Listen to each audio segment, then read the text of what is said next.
வணக்கம் ஃப்ரெண்ட்ஸ், உங்கள் எல்லாரையும் நான் பிருந்தாஸ் கிச்சனுக்கு அன்போடு வரவேற்கிறேன். இப்போ இங்கே தான் ஃபஸ்ட் டைம் பார்க்குறீங்கனாக்கா என் சேனலை சப்ஸ்கிரைப் பண்ணி வச்சுங்க, அதோட பெல் ஐக்கானையும் கிளிக் பண்ணி வச்சுங்க.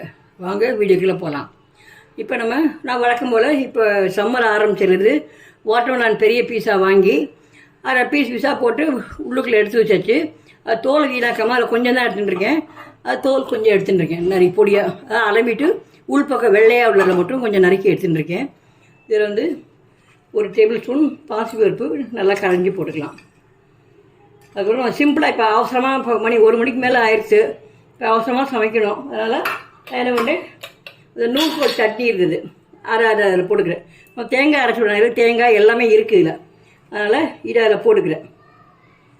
போட்டு கொஞ்சம் பன்னீர் துண்டுகள் போட்டு நம்ம தேவையான அளவு தண்ணி விட்டு நம்ம நல்லா கலந்து நம்ம சாத்து மாரியே வச்சிட்டோம்னாக்க நமக்கு ஒரே நேரத்தில் கூட்டுன்ற மாதிரி கிரேவி ஏதோ இதே நம்ம தொட்டுன்னு சாப்பிட்லாம், பிழைஞ்சுன்னு சாப்பிட்லாம்.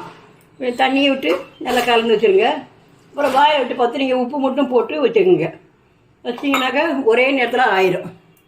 வாங்க இப்போ இதில் நம்ம எல்லாத்தையும் வச்சாச்சு. இதை வச்சு உள்ளுக்குள்ளே வச்சிடலாம். அப்படி உள்ளுக்குள்ளே வச்சு குக்கரை மூடி விசில் போட்டு வெயிட்டை போட்டு ஒரு 5-6 விசில் விட்டு எடுத்தோம்னாக்கா ஒரே நேரத்தில் சாதமும் ஆயிரும், கூட்டும் ஆயிரும். இப்போ நம்ம அடுப்பை அணைச்சிடலாம். ப்ரெஷர் போனோடனே எடுத்து நம்ம கூட்டு எடுத்து தாளிச்சு கொட்டலாம். இப்போது கூட்டு ஆயிடுச்சு. இதில் கடுகு தாளிச்சு விட்டாச்சுனாக்க நம்ம இதே நம்ம சாத்தில் விட்டு பிழைஞ்சும் சாப்பிட்லாம், தொட்டுன்னு சாப்பிட்றலாம். இந்த மாதிரி சமயத்தில் அவசரத்துக்கு போடணும்னா இந்த மாதிரியும் பண்ணிக்கலாம்.